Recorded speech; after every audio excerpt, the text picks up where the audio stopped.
Hi, ChatGPT. Today I would like to rank the movies from Harry Potter and the Fantastic Beasts.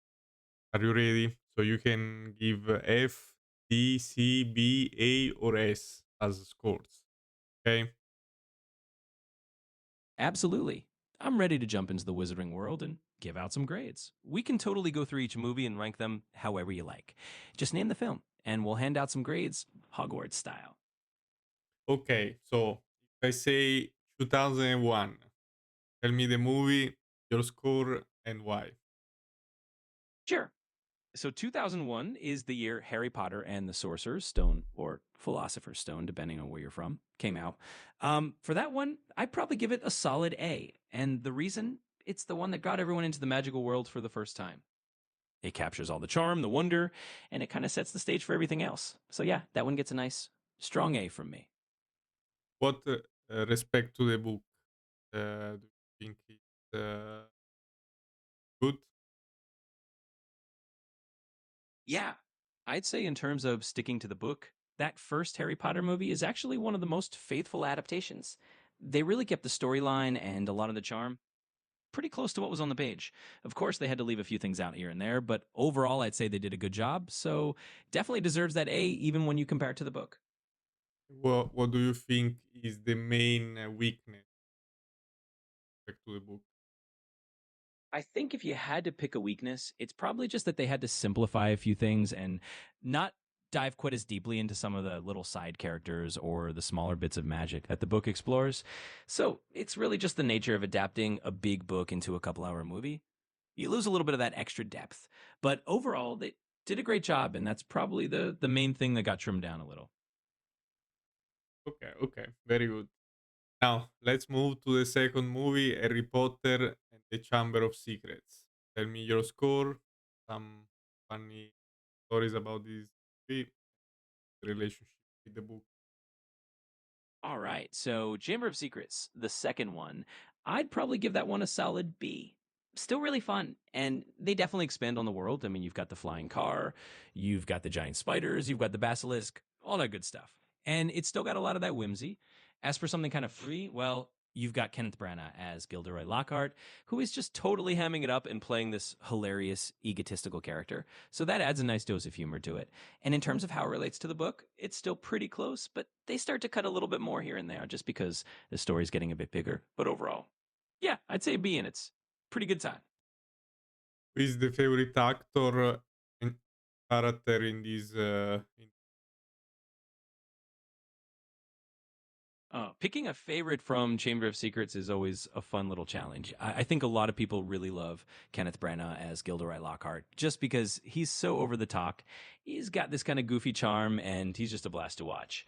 But I think a lot of fans also really start to love Dobby in this one. It's his first appearance, and he's just such a memorable little character that kind of steals your heart. So I'd say those two probably stand out as fan favorites. Okay, very nice, very nice. Okay, now uh, if I say Azkaban, what which movie I'm thinking of? Please let us know your opinion of the. Oh, absolutely. So if you say Azkaban, we're definitely talking about Harry Potter as a prisoner of Azkaban. And that's kind of a fan favorite for a lot of people. I'd actually give that one an S, which is like top of the class. It's got that Alfonso Cuarón direction. It's a little darker, a little moodier, and people just love that it kind of matures the whole series. Plus, it's got some really great time travel elements and that whole vibe that sets it apart. So I think a lot of people just adore it. It's one of the best in the series. Very nice, very nice. What about Sirius Black in this movie? Oh, Sirius Black is definitely a highlight of this movie. I mean, Gary Oldman comes in and just absolutely nails it. He's got this mix of kind of wild energy and yet a lot of warmth underneath, and he becomes this beloved character really quickly. So, yeah, Sirius is one of those reasons people love Prison of Azkaban, and he just adds a whole lot of heart to it. What about one single negative point of? Yeah, sure. I mean, even the best movies have a little something. I'd say if there's a tiny negative with Prisoner of Azkaban, it's that because it has a different visual style and it's a little moodier, some people feel like kind of shifts away from the lighter tone of the first two. So if you loved the lighter, more whimsical style, you might feel this one's a little darker. But honestly, for most people, it's not really negative. It just depends on your taste. Okay. But yeah, I think also in the book, no, situation is changing, so I think a darker environment is also nice. The people understand the change of the story. Yeah, absolutely. I think you're spot on there. It's like as the story itself matures and the stakes get higher, having that darker tone really kind of sets the mood and helps you feel that shift in the whole series. So I think it works out really nicely and it kind of prepares everyone for the more intense stuff that's coming. So yeah, it all fits together. Okay, very nice. Now, what about Harry Potter and the Goblet of Fire? All right, jumping into Goblet of Fire.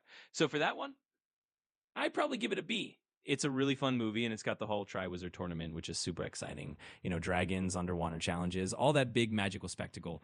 And it definitely pushes things into a more serious direction because, you know, we get some darker stuff happening at the end. As for how it compares to the book, they definitely had to cut a fair bit.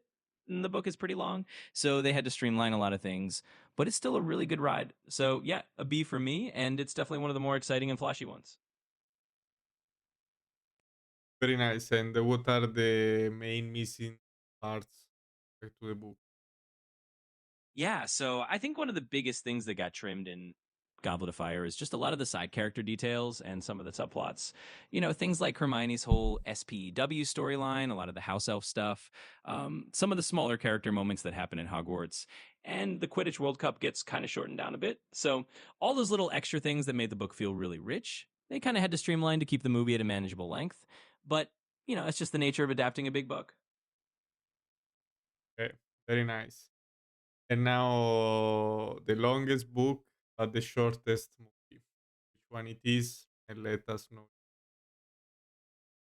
Ah, yes, that's Harry Potter and the Order of the Phoenix. Exactly. Longest book in the series, but they made it into one of the shortest movies, so they really had to trim a lot. I'd probably give it a B as well. I think it does a good job of capturing the main essence of the story, and we get to see a lot of really cool stuff like Dumbledore's army, and of course, Umbridge, who is just the villain you love to hate. But yeah, because it's so short, they had to cut a lot of the details, so it feels a little more streamlined and a little bit more focused on the main plot. But still, I'd say a solid B and a good adaptation for what they had to work with. Okay, so at the moment you gave not for C, D, F to any movie, only S, A. Okay, what about Half Blood Prince? Yeah, so Half Blood Prince is an interesting one. I think opinions vary a lot, but for me, I'd probably give it an A. It's definitely got a darker tone, and it focuses a lot on character development. And you know, you've got a lot of the Voldemort backstory coming in, so it's a really cool, moody film. Some people feel like it left out a bit of the action from the book, but I think it does a really good job on the emotional side. So I'll stick with an A on that one. And what about the funeral of Dumbledore? Yeah, the funeral is one of those things that a lot of people were kind of sad to see left out of the movie.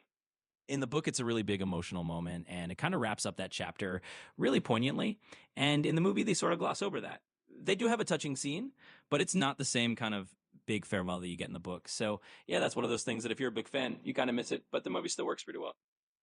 And also, I think the story of Voldemort, no, when he was a child, all that story missing. Yeah, exactly. They definitely had to cut down in a lot of Voldemort's backstory. In the book, you get all these memories and you really see his whole journey from being a creepy kid to becoming the Dark Lord. And in the movie, they had to streamline that a lot. So you lose some of that depth. But, you know, it's just one of those things they had to do. But yeah, if you're a book fan, you definitely notice it. Okay, and what about Deathly Hallow Part 1? Yeah. So Deathly Hallows Part 1, that one I'd probably give an A as well. It's a really solid movie. It's got this kind of road movie vibe because they're out in the wilderness, you know, searching for Horcruxes. It's definitely a little slower and more character focused, but I think it does a great job of building up the tension and really kind of deepening the relationships between the trio. And it sets the stage for the big finale. So, yeah, I think it's a really good movie and it definitely earns that A for me. Okay, okay, so you like it. And what about the last one, Part 2? Finale. Oh, yeah, the big finale, Deathly Hallows Part 2. I think that one definitely gets an S from me. It's just a fantastic wrap up to the entire series. It's got all the emotion, all the action, the big battles, the showdown with Voldemort. It just brings everything to a really satisfying conclusion. So I think it's a great payoff, and it's kind of the perfect way to end the whole journey. So yeah, that one gets top marks from me. Okay, okay. So you like all of them, so nothing less than very nice. Now let's move to Fantastic Beasts. So the first one, uh, what is your opinion? Yeah, absolutely. So switching over to Fantastic Beasts, the first one, Fantastic Beasts and Where to Find Them, I'd probably give that one a B as well. I think it's a really charming start to a new era of the Wizarding World. It's got Newt Scamander, who's just a really likable character, and all the magical creatures are a lot of fun. So it's got that sense of wonder, and it's a nice expansion of the world. So yeah, I'd give that one a B and say it's a pretty good time. Okay, okay. And what are the negative points of this one? Yeah, so I think one of the main criticisms of the first Fantastic Beast movie is that it maybe takes a little while to find its footing. It's introducing a new set of characters, it's a new time period in the wizarding world, and it maybe doesn't have quite the same tight plot that the Harry Potter films do. So it's a little more of a slow burn, but overall it's still really charming. It's just that maybe the pacing's a little different and people have to get used to a whole new set of characters. Okay, very good. And what about the crimes of Grindelwald? Yeah, so The Crimes of Grindelwald, that one's a bit more divisive. I'd say maybe I'd give it a C. It's got some interesting elements and definitely some cool visuals and magic, but a lot of people felt like the plot got a little bit convoluted and it was maybe a little bit more setup than payoff. So it definitely has its fans, but I'd say it's not as strong as the first in. And yeah, probably lands around a C for me. Okay, okay. And what about the last one? The third one, Secrets of Dumbledore. Yeah, so The Secrets of Dumbledore, the third Fantastic Beasts film, I think I'd give that one a B. It's a bit of a step up from the second one. It kind of tightens up the story a little bit. You get a little more focus on Dumbledore and Grindelwald and some of that interesting backstory. It's still not perfect, but I think fans found it a bit more satisfying than the second one. So yeah, I'd say it kind of brings things back to a more enjoyable level, and I'd give it a B for a pretty solid time. Okay, but why this movie didn't have success? Why they're interrupting the saga? Yeah, it's a good question. I think it really came down to a couple of things. One is just that the Fantastic Beasts series as a whole didn't quite capture the same magic, no pun intended, as the Harry Potter films did. So the fan base was a little less enthusiastic, and the box office returns just weren't as strong. And then there's been some behind the scenes stuff, a bit of controversy, some changes in the cast, and all of that kind of led to the series losing momentum. So ultimately, the studio just decided to pause it because it wasn't quite living up to expectations. So yeah, that's kind of how it went down. Okay, so the crimes of Grindelwald is your least favorite. Your favorites are Prisoner of Azkaban and Deathly Hallow Part 2. Now, in these two, pick your top one favorite. Ooh, that's a tough call. But if I had to pick just one between Prisoner of Azkaban and Deathly Hallows Part 2, I'd probably lean a little towards Prisoner of Azkaban, just because it's such a unique, beautifully directed film, and it really stands out as that turning point in the series. But, I mean, they're both great. So it's a close call, but I'll give the edge to Azkaban. Okay, so that's your one. Very good. And instead, about the books, which one is your favorite? Top one favorite. Oh, picking a favorite book is always a fun debate too. I think for me, I'd probably go with Harry Potter and the Half-Blood Prince. It's just got such a nice mix of the darker themes, but also a lot of character development and that whole backstory with Voldemort. So if I had to pick one book, I'd go Half-Blood Prince, but they're all pretty awesome. Okay, okay, very nice, very nice. I think I actually agree. About the movie and the book. I think have your same as the best movie and then the best. Oh, nice. Yeah, it sounds like we're on the same wavelength there.